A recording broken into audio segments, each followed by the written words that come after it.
안녕하십니까. 기초 3회차입니다. 자, 우리는 지금, 민법 총칙 중에서, 핵심 개념 법률행위죠. 권리 의무를 변동시키는 원인 중에 법률행위.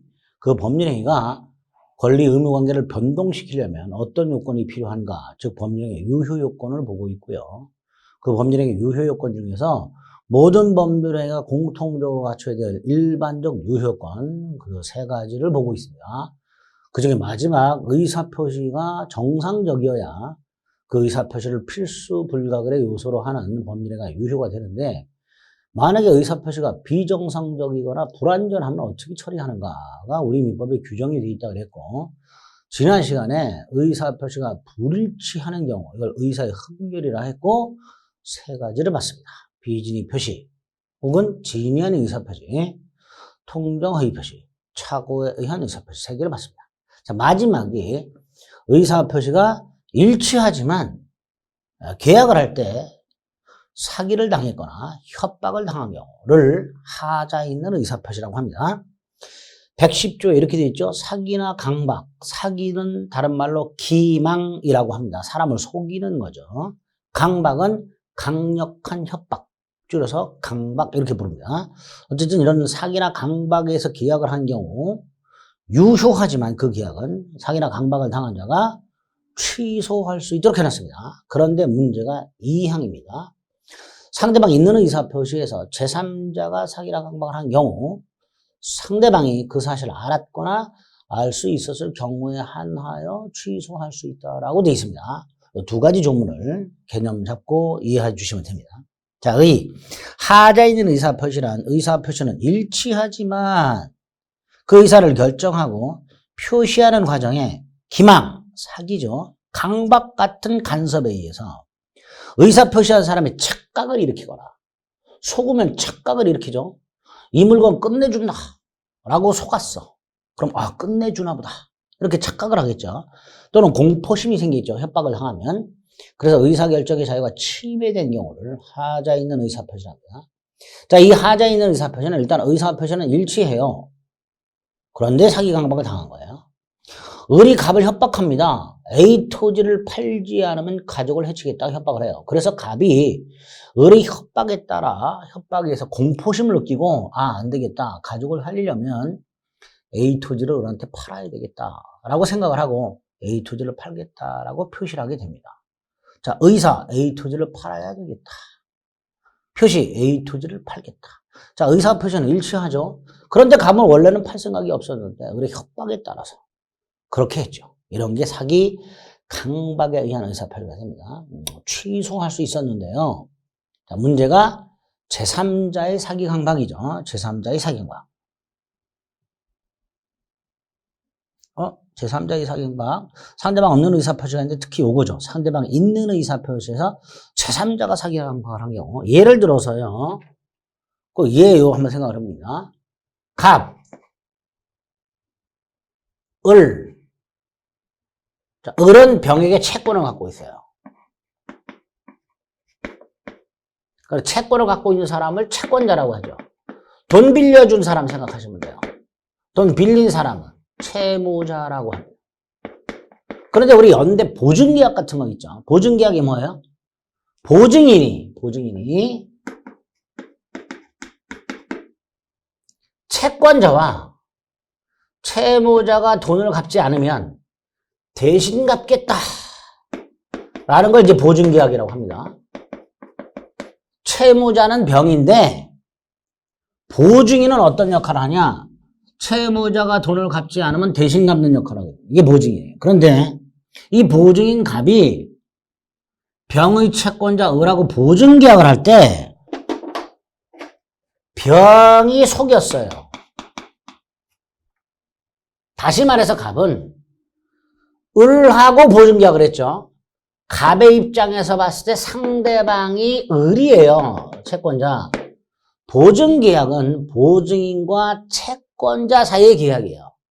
그러니까 보증인의 입장에서 봤을 땐 채권자가 상대방이 되는데 그 상대방인 채권자가 아니라 채무자가 갑을 속인 거예요. 채무자가. 야, 보증 좀 네가 서달라. 갑이 안 돼. 그랬더니 걱정하지 마, 나. 그냥 형식적으로 하는 거야. 내가 갚을 거니까 걱정하지 마 라고 속인 거예요. 실제로는 갚을 생각이 없는데. 어쨌든 보증인이 보증계약의 상대방인 채권자가 아니라 제3자 채무자로부터 사기랑 강박을 당한 경우 이렇게 상대방이 있는 의사표시에서 상대방이 아닌 자를 제3자라고 하고요. 제3자로부터 사기랑 강박을 당한 경우에 이 갑은 보증계약을 취소할 수는 있는데요. 다만 상대방이 이 보증인 갑이 제3자로부터 사기랑 강박을 당해서 나하고 보증계약을 체결한다라는 사실을 알았거나, 자, 알았거나가 뭐였죠? 악의. 알 수 있었을 경우, 이게 뭐였죠? 과실. 이런 경우에만 취소할 수 있도록 해놓은 거예요. 당연하죠. 갑이 을과 계약을 체결했는데 갑자기 느닷없이 취소하게 되면 을은 왜 취소하냐고 따질 거고 갑은 이렇게 말하겠지. 나 병한테 사기당했다고 말하겠지. 그럼 을은 뭐라 그럴까요? 내가 사기쳤냐 그러겠죠. 그러니까 이런 경우에는 따로 만들어 놓은 거예요. 110조에서. 채무자가 보증인을 기망하여 보증인이 채권자와 보증계약을 했을 때 상대방 채권자가 아닌 제3자가 사기라 강박을 했죠. 이럴 때는 사기라 강박을 당한 보증인은 보증계약을 취소할 수는 있는데 다만 요건이 추가적으로 필요하다. 채권자가 알았거나 알 수 있었을 경우에 하나요. 보증계약을 취소할 수 있도록 해놨습니다. 자, 이렇게 사기 강박에 의한 의사표시가 어떤 건지 확인하시고 그 다음에 특히 상대방이 있는 의사표시에서 상대방이 아닌 제3자가 사기라 강박을 했을 때 어떻게 처리할 것인가 요거를 기억을 해주시면 되겠습니다.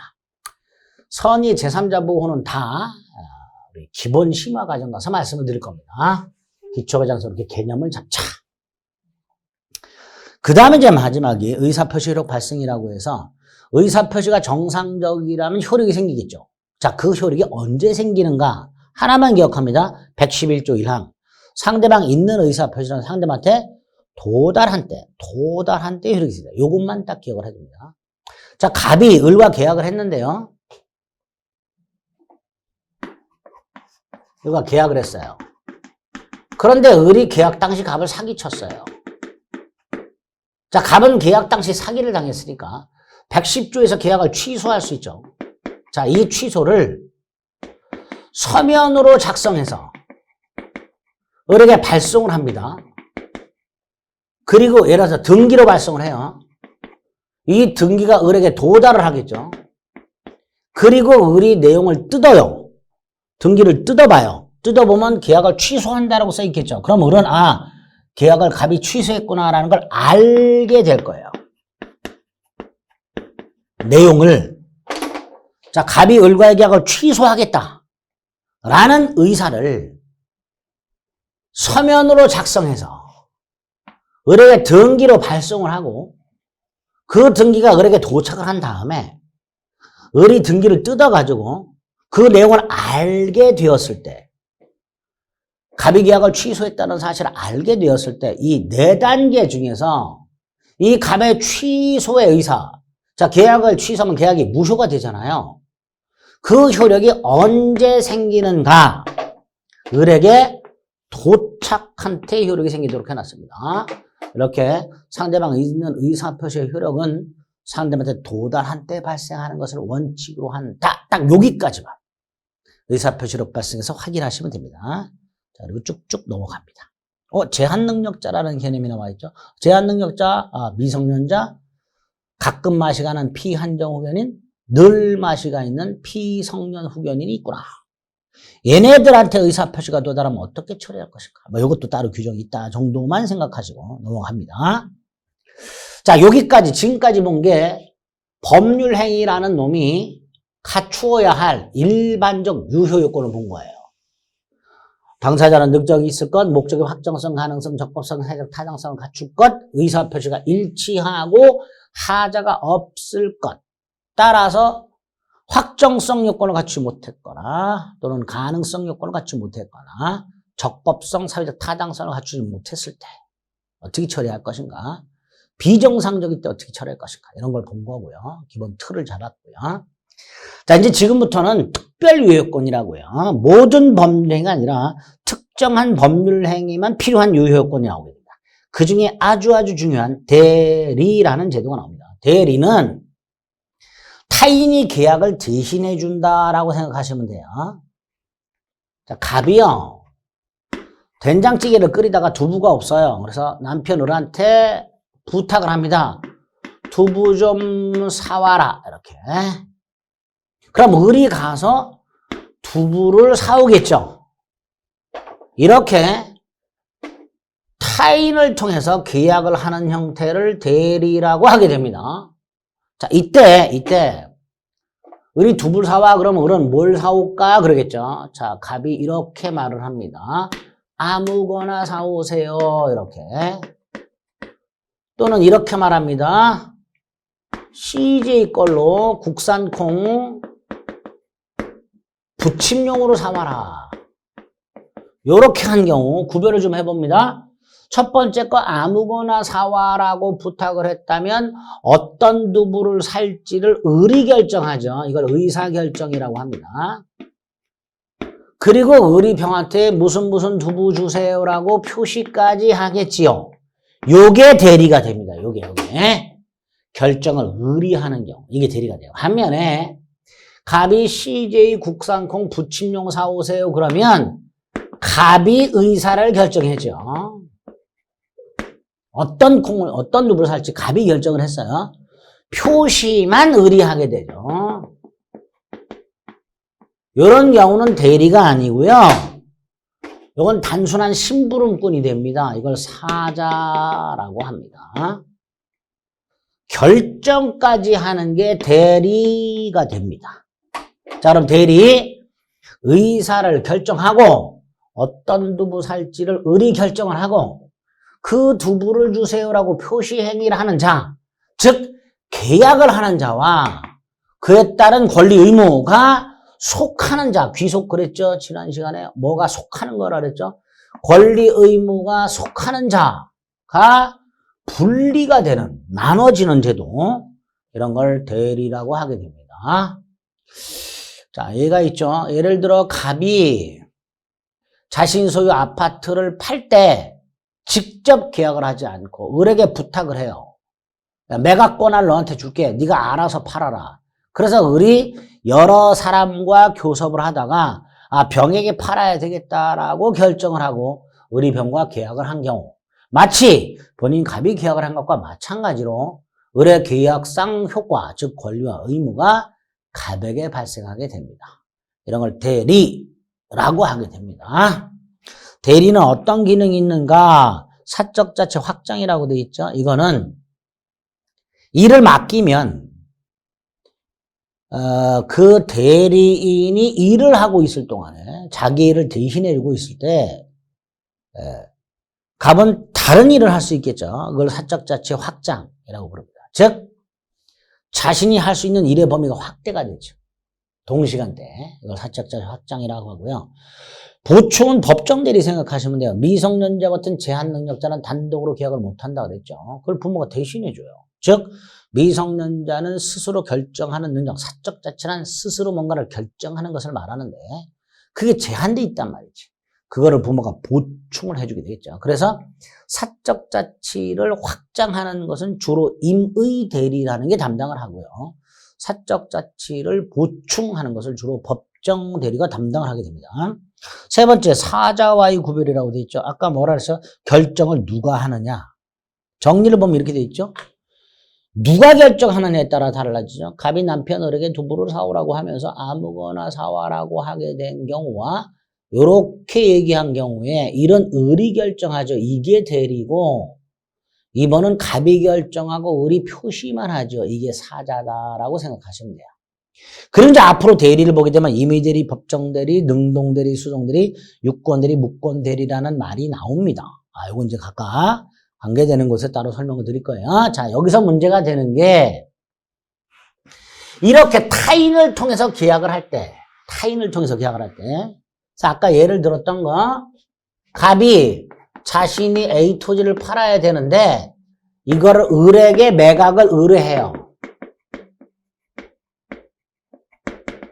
좋은 가격에 좀 팔아달라. 그래서 을이 병하고 갑소유 A 토지를 매매하게 됩니다. 자, 이때 이 A 토지 매매 계약의 효과, 권리 의무, 이 의무가 갑에게 귀속이 되죠. 갑에게 발생하죠. 그러려면 어떤 요건이 필요할까? 요게 대리에서 핵심이 되는 거예요. 보통 두 가지 요건이 필요하다고 합니다. 첫 번째가 을에게는 뭐가 있어야 된다? 대리권이 있어야 돼요. 두 번째, 을이 그 대리권에 기초하여 병하고 갑을 위하여, 을 자신이 아니라 갑을 위하여 계약을 해야 되잖아요. 이걸 대리행위라고 합니다. 이렇게 갑이 직접 계약을 하지 않고 타인을 통해서 계약을 하는 경우에 그 계약이 갑에게 유효하려면, 갑에게 권리와 의무가 생기려면 두 가지 요건을 갖춰야 된다. 을에게는 뭐가 존재해야 되고, 대리권. 두 번째, 을이 병하고 뭘 해야 되고, 대리 행위를 해야 되고. 그래서 이 두 가지가 뭐냐? 이 개념을 좀 잡아주실 필요가 있게 됩니다. 자, 먼저 대리권이라는 게 뭐예요? 을의 입장에서 봤을 때 을 자신이 아니라 갑을 위하여, 이 갑을 본인이라고 합니다. 갑을 위해서 계약을 할 수 있는 지위, 자격, 이걸 말하죠. 이때 대리권은 권리가 아니라는 거, 권한이라고 부릅니다. 대리권이라고 되어 있지만 권리가 아닙니다. 권리는 권리자 자신을 위한 거예요. 반면에 이렇게 다른 사람을 위해서 무언가를 할 수 있는 자격, 요거를 권리가 아니라 권한이라고 부릅니다. 그래서 대리권은 권한이다. 자, 이때 이 대리권이 어떻게 생기는가? 발생 원인. 자, 요것만 생각해 봅니다. 발생 원인. 두 가지가 있습니다. 법정 대리라고 본인의 의사와는 무관하게 법률 규정 등을 통해서 생기는 경우가 법정 대리가 됩니다. 법률 규정. 대표적인 게 미성년자의 부모에게는 민법에서 친권이라는 법정 대리권이 발생하도록 해놨습니다. 이렇게 본인의 의사와는 무관하게 대리권이 발생하는 경우를 법정 대리라 하고요. 반면에 임의 대리는 본인의 수권 행위를 통해서 발생해요. 수권 행위가 뭐예요? 대리권을 수여하는 행위죠. 대표적으로 이거죠. 땅을 팔아달라고 부탁. 아무거나 두부를 사오라고 부탁. 이게 수권 행위입니다. 임의 대리권은 본인의 의사표시에서 발생한다. 본인의 의사표시에 따라 특정인에게 대리권을 발생시키기 때문에 임의 대리권을 발생시키는 본인의 의사표시도 법률행위다. 이 법률행위를 뭐라 한다? 수권행위라 한다. 자, 이 수권행위는 그 방식에 제한이 없어요. 이런 걸 분류식 행위 이렇게 불러요. 분류식. 일정한 방식이 필요 없다. 분류식 행위 이렇게 부르게 됩니다. 분류식 행위. 그러니까 이런 거예요. 갑이 을에게 땅을 팔아달라고 부탁을 할 때 구두로 부탁을 해도 되고요. 서면으로 부탁을 해도 되고요. 문자로 부탁을 해도 되고요. 즉 부탁을 할 때 꼭 이런 방식으로 부탁을 해라라고 규정이 안 돼 있어요. 이런 걸 분류식이라고 합니다. 예를 들어 현실적으로 갑이 이렇게 부동산 매각을 의뢰할 때 보통 위임장 따위를 써주거나 등기 관련 서류나 인감도장을 교부하는 게 보통이긴 하지만 이때 위임장을 주는 것, 등기 관련 서류를 주는 것, 인감 등을 주는 것을 보통 교부라고 하는데 그 자체가 수권행위가 아니에요. 그런 거를 주면서 부탁을 할 거 아니에요. 팔아달라.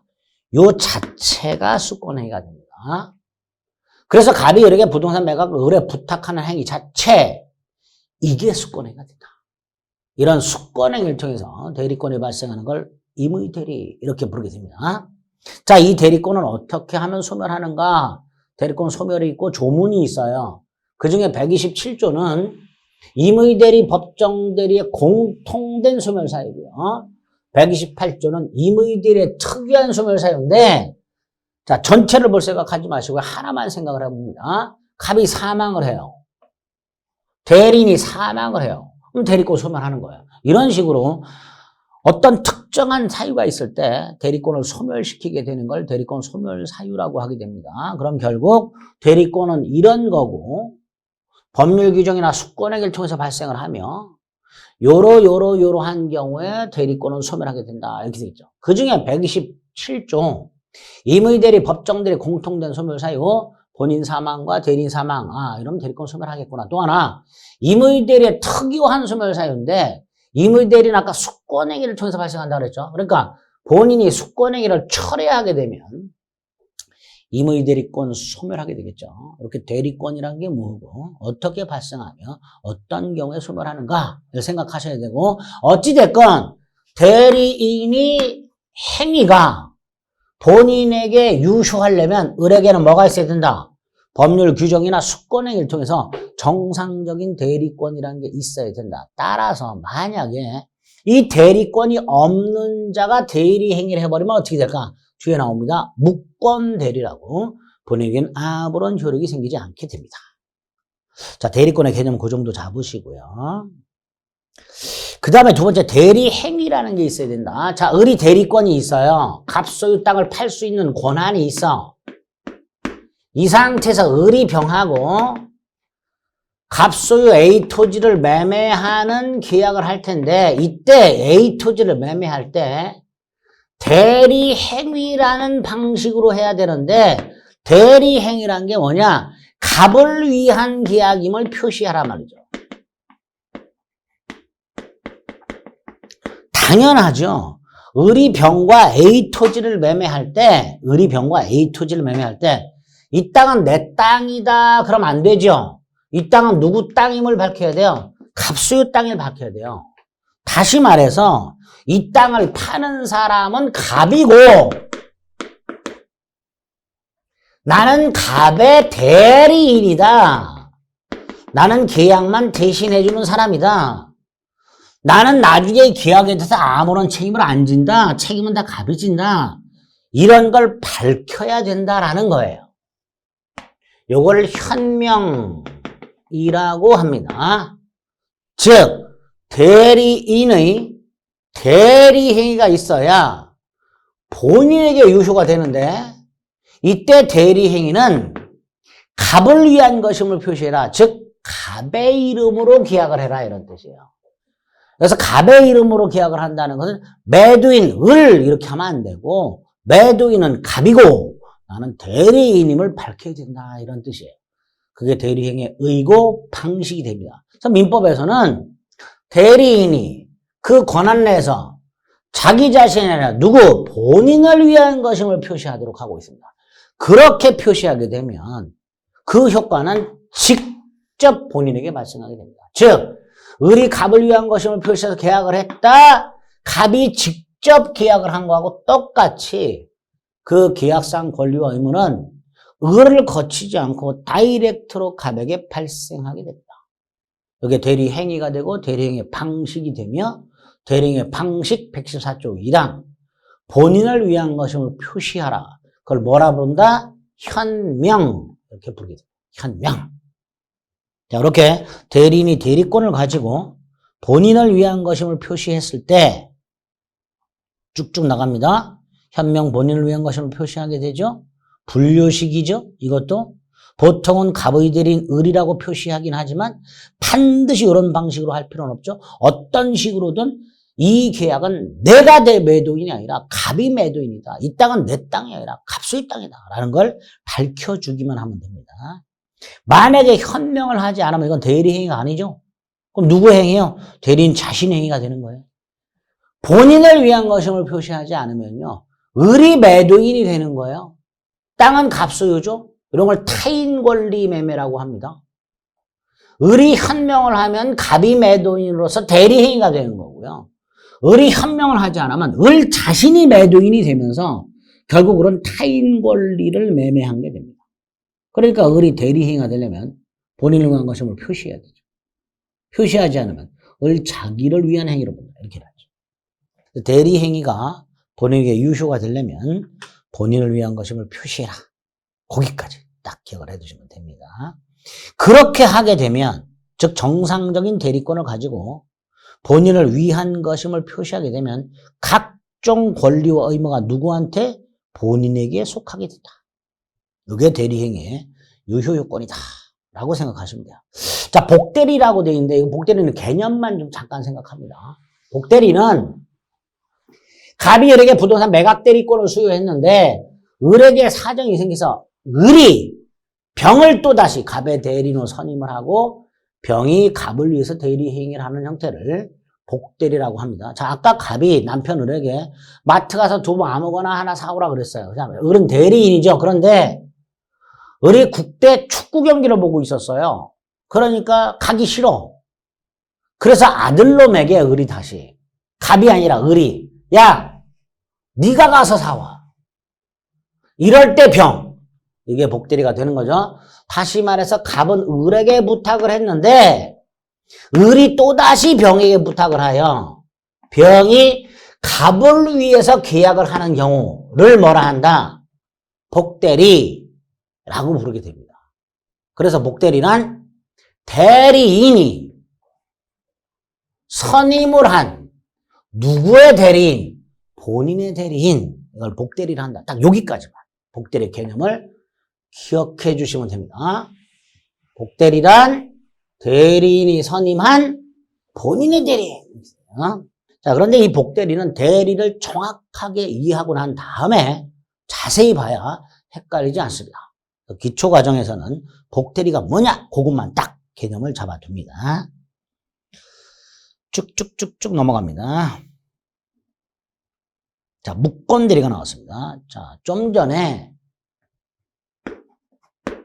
을의 대리행위가 갑에게 직접 효과가 생기려면, 즉 을이 한 계약의 권리 의무가 갑에게 직접 귀속이 되려면 두 가지 요건이 필요했죠. 을에게는 뭐가 있을 것? 정상적인 대리권이 있을 것. 법률 규정이라든가 수권행위를 통해서 대리권이 생겨야 되고, 두 번째, 을이 병하고 계약을 할 때 본인을 위한 것임을 표시해야 되죠. 그걸 뭐라 하죠? 대리행위가 있어야 되죠. 이 두 개를 모두 갖춰야 갑에게 권리와 의무가 생기게 되는데, 을이 만약에 이거 없이 이거를 한 경우, 이걸 뭐라 하자? 무권대리. 무권대리. 그런데 대리권이 있고 대리행위를 해야 갑에게 효과가 기속이 되는데, 대리권이 없이 대리행위만 했으니까 갑에게 효과가 생기지 않지요. 이걸 무권대리라 하고요. 이 무권대리를 어떻게 처리할 것인가를 민법이 규정해놨는데 이게 조금 어려워요. 자, 무권대리 뜻, 대리인이 대리행위 요건은 모두 갖추고 있지만 대리권은 없는 경우를 말한다. 예를 들어 갑이 을에게 A 아파트 매각을 부탁한 적이 없어요. 을이 대리권이 없어요. 그럼에도 불구하고 을이 마치 갑으로부터 A 토지 아파트 매각을 의뢰받은 것처럼 나는 갑의 대리인이라고 칭하면서 병의 아파트를 매각한 경우가 전형적인 무권대리가 됩니다. 그 무권대리 중에서 뭐 이런 것들이 내용으로 나오는데, 기초과정에서는 가장 기본이 되는 계약에 있어서 협의의 무권대리만 어떻게 처리하는지를, 이게 가장 원칙적 무권대리니까 그것만 간단히 살펴보겠습니다. 자, 이번 협의의 무권대리 중에서 계약의 무권대리, 예를 들어 갑 아버지 소유 A 토지를 후레자식놈 을이, 갑의 아들 을이 마치 갑의 대리인인 것처럼 꾸며서 아버님이 땅을 팔아달라고 부탁을 한 적이 없음에도 불구하고 을이란 놈이 마치 지가 아버지 대리인인 양 팔아버린 경우, 이게 전형적인 협의 무권대리입니다. 집안에 망나니 아들 한두씩은 꼭 있잖아요. 그죠? 아니죠. 그건 아니죠. 극히 드물지요, 망나니 아들은. 근데 하여튼 아버지 재산을 사업한답시고 맨날 말아먹는 놈이 있다고 생각해 보시면 돼요. 그 놈이 이번엔 아예 몰래 아버지 땅을 대리행위로 매각을 해버렸습니다. 자, 일단 이렇게 무권 대리행위가 있다면 대리권이 없는 자의 대리행위니까 갑에게는 무효입니다. 자, 그런데 구체적으로 한번 생각을 해볼게요. A 토지가 1억짜리인데요. 을이라는 놈이 병에게 몰래 3천의 헐값에 매각을 한 경우하고 2억을 받은 경우를 한번 생각해 볼게요. 다시 말해서 을의 무권 대리 행위의 결과가 갑에게는 3천에 팔아먹으면 불이익이었죠. 불이익. 1억짜리 3천에 팔아먹었으니까. 반면에 2억에 팔아먹었다면 갑에게는 이익이잖아요. 2배나 받았잖아요. 이런 경우가 있을 수 있더라. 구체적으로 살펴보면 계약에 있어서 협의 무권 대리의 그 결과가 본인에게 불이익한 경우가 보통이겠지만 이익이 되는 경우도 있을 수 있지 않을까. 그래서 우리 민법은 무권 대리 행위가 있을 때 일단 갑에게는 무효지만 갑이 선택을 할 수 있도록 해놨어요. 예를 들어서 3천만 원에 팔았다. 그러면 갑이 이렇게 말하겠지. 나 이거 절대로 인정 못하겠다. 이걸 추인 거절이라 합니다. 내 눈에 흙이 들어갈 때까지는 절대로 인정 못하겠다를 추인 거절이라 하고요. 만약에 1억짜리를 2억에 팔았네. 갑이 을에게 야 네가 드디어 한 건 했구나. 맨날 말아먹더니 드디어 한 건 했구나. 잘했구나 내 자식아. 이렇게 추인을 할 수도 있어요. 추인이란 건 사후동의를 생각하시면 돼요. 추후 인정. 어떤 일이 벌어지고 나서 인정해 주는 거. 이걸 추인, 사후동의라고도 합니다. 이렇게 계약에 있어서 협의의 무권 대리는 대리권이 없는 자의 대리행위이기 때문에 본인에게는 일단 무효지만 그 결과에 따라서 본인이 인정을 할 수도 있고 거절을 할 수 있도록 해놨습니다. 만약에 인정을 하게 되면 이 계약은 본인에게 유효로 확정이 돼버려요. 반면에 본인이 거절을 해버리면 본인에게 무효로 확정이 되어버립니다. 자, 그럼 찬찬히 잘 보세요. 무권 대리 행위는 본인에게 무효인데 본인이 추인을 하거나 추인을 거절했을 때 유효든 무효든 확정이 되겠지요. 본인이 추인이나 추인 거절을 해야 유효든 무효든 확정이 됩니다. 그러면 아직 본인이 추인도 추인 거절도 하지 않고 있다면 추인도 하지 않고 추인 거절도 하지 않고 있다면 무효인데 불확정적 무효가 됩니다.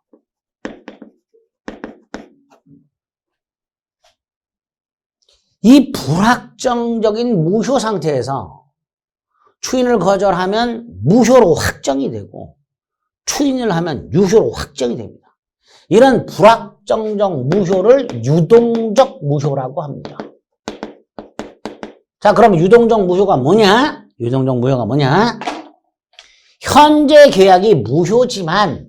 현재 계약이 무효지만 별도의 요건을 갖췄을 때 유효가 될 수 있는 경우, 현재는 무효지만 별도의 요건을 갖췄을 때 유효가 될 수 있는 경우를 뭐라 하자? 유동적 무효로 하자. 그게 무권 대리가 됩니다. 자, 무권 대리인이 대리권 없이 본인의 계약을 대리하는 경우를 말한다. 예를 들어 아버지 갑으로부터 매각 대리권을 수여받은 적이 없는 후레자식 놈이 마치 아버지 대리인인 것처럼 꾸며서 대리 행위를 통해 값을 땅을 병에게 매각한 경우를 말한다. 자, 원칙적으로 본인에게는 아무런 효력이 없다. 즉 무효다. 다만 확정적 무효가 아니라 유동적 무효로 만들어놨다. 즉 일단은 무효지만 본인이 나중에 인정을 하면 나중에 인정이 뭐야? 추인이죠. 처음부터 본인에게 효력이 생기는 것으로 규정하고 있다. 이렇게 일단은 무효지만 나중에 유효가 될 여지가 있는 경우를 유동적 무효로 한다. 물론 본인은 추인을 거절할 수도 있다. 추인을 거절하면 무효로 확정이 된다. 따라서 3번 무권 대리 행위는 본인이 추인이나 추인 거절을 할 때까지는 그 효력이 유동적, 즉 불확정적이다. 이렇게 되겠죠. 그래서 본인이 추인도 추인 거절도 하지 않고 있으면 이 계약이 불확정적이어서 불안정해요. 자, 이때 상대방에게 두 가지 권리를 보여합니다. 하나는 갑에게 물어볼 수 있어요. 이거 당신 아들놈이 이렇게 했는데 책임을 질 거요, 말 거요? 이 계약을 추인할 거요, 말 거요? 라고 물어볼 수 있습니다. 이걸 최고라고 합니다. 자, 병은 물어볼 수 있어요, 본인에게. 또 하나, 만약에 이 땅이 1억짜리인데 을이 병에게 2억에 팔았다면 갑에게는 이익이지만 병은 불이익하잖아요. 병의 입장에서는 1억짜리를 2억에 샀잖아요. 그래서 이때 병은요, 철회할 수 있도록 해야 돼요. 이런 경우를 대비해서. 정리하면, 계약에 있어서 협의의 무권 대리는, 일단 본인에게 무효다. 단 불확정적 무효, 유동적 무효다. 그 상태에서 본인이 추인을 거절하면 무효로 확정이 되고, 추인을 하면 유효로 확정이 된다. 그런데 본인이 추인도 추인 거절도 하지 않고 있더라. 그러면 상대방은 물어볼 수 있고, 최고, 물어보는 겁니다. 원래 최고는 독촉을 하는 게 있고요. 물어보는 게 있는데, 여기서는 물어보는 겁니다. 병이 갚을 때 물어보는 거예요. 추인할 거요, 말 거요? 그걸 최고라고 합니다. 또 하나는 그 결과가 상대방 입장에서 불이익하다면, 1억짜리를 2억에 샀다면 병은 잽싸게 뭐 할 수도 있도록, 철회를 할 수 있도록 해놨습니다. 이런 걸 협의의 무권대리, 이렇게 부르게 됩니다. 그렇게 만들어놨죠. 자, 정리해보면 최고라는 게 나왔죠. 잘 나오는데요. 최고는 촉구 또는 독촉이라고 말을 하는데요. 상대방의 일정한 행위를 독촉을 하거나 또는 확답을 독촉하는 경우를 말하게 됩니다. 종류는 의무이행이 최고라고, 돈을 갚아라고 독촉하는 경우가 최고가 있고요. 또는 권리자에게 권리를 행사할 건지 말 건지를 물어보는 최고가 있습니다. 그 중에 무권 대리에서 상대방의 최고는 물어보는 거죠. 대리권 없는 자, 즉 무권 대리인이 을이 갑의 대리인으로 계약을 했을 때 갑이 추인도 추인 거절도 하지 않고 있다면 상대방은 본인에게 물어볼 수 있다. 최고할 수 있다. 추인할 건지 말 건지를 물어볼 수 있다. 만약에 본인이 확답을 발송하지 않으면 본인은 추인을 거절한 것으로 본다. 뭐 이런 식으로 최고권이라는 게 있더라라고 확인을 해주시면 됩니다. 자, 정리 두 번째, 추인. 추인이 뭐였죠? 추후, 인정, 사후, 동의라고 하죠. 그 중에 우리 시험 범위에 세 가지 추인이 있습니다. 그 세 가지 추인에서 하나 본 거예요. 무권 대리 행위에 대한 본인의 추인. 130조, 대리권 없는 자, 무권 대리인이죠. 타인, 본인의 대리인으로 한 계약. 좀 전에 봤던 후레 자식 놈의 아버지 땅을 원래 팔아먹는 계약. 본인이 추인하지 않으면 효력이 없다. 뒤집으면 추인하면 효력이 생긴다. 이게 무권대리 추인이죠. 갑의 아들 을이 무단으로 갑의 대리인이라고 칭하면서 갑의 땅을 병에게 매각을 했을 때 그 매매는 갑에게 무효지만 갑이 추인하게 되면 유효가 되게 됩니다. 자, 여기서 처음부터를 소급이라고 합니다. 그 소급의 개념. 대리행위, 무권대리행위가 1월 10일 날 있었어요. 아버님이 1월 30일 날 추인을 합니다. 그럼 이 계약은 30일부터 유효가 되는 게 아니라 10일로 거슬러 올라가서 10일부터 유효가 돼요. 이렇게 날짜를 거슬러 올라가는 것을 소급이라고 합니다. 소급. 처음부터 유효가 됩니다. 그 다음에 이제 무효행위 추인과 취소할 수 있는 행위 추인이 나오는데 뒤에서 볼 겁니다. 표현대리 보지 않습니다. 자, 여기까지가 이제 무효, 무권대리와 관련된 거예요. 그래서 대리행위라는 행위가 본인에게 유효하려면 대리권이 있고 대리행위가 있어야 되고, 대리행위는 본인을 위한 것임을 표시해야 되고, 마님에게 본인에 위한 것을 표시하지 않으면 을 자신의 행위로 본다 그랬죠. 그리고 반대로 대리권이 없이 대리행위하면 어떻게 되느냐? 무권대리라고 그랬고, 그 중에 계약에서 협의의 무권대리, 본인에게 유동적 무효고, 본인에게 추인권과 추인거절권, 상대방에게 최고권과 철회권이 있다. 딱 요 정도 기억을 해두시면 되겠습니다. 그래서 법률의 일반적 유효권, 당사자는 능력이 있을 것, 목적의 확정성, 가능성, 적법성, 사회적 타당성을 갖출 것, 의사표시가 일치하고 하자가 없을 것, 그 다음에 특별 요건. 갑이 직접 계약을 하지 않고 을을 통해서 계약을 했을 때 그게 유효하려면 특별 요건 2개. 을에게는 대리권이 존재할 것, 을이 본인을 위한 것을 표시하는 대리행위를 하였을 것. 만약에 을이 대리권이 없이 대리행위를 했을 때 무권대리로서 어떻게 처리하는가? 여기까지 딱 기초과정에서 개념 및 뼈대를 잡아주시면 되겠습니다. 자, 이제 민법 총칙에 2파트 남았어요. 무효와 취소하고 부관. 이거는 시간을 좀 달리해서 다음 시간에 살펴보도록 하겠습니다. 수고하셨습니다.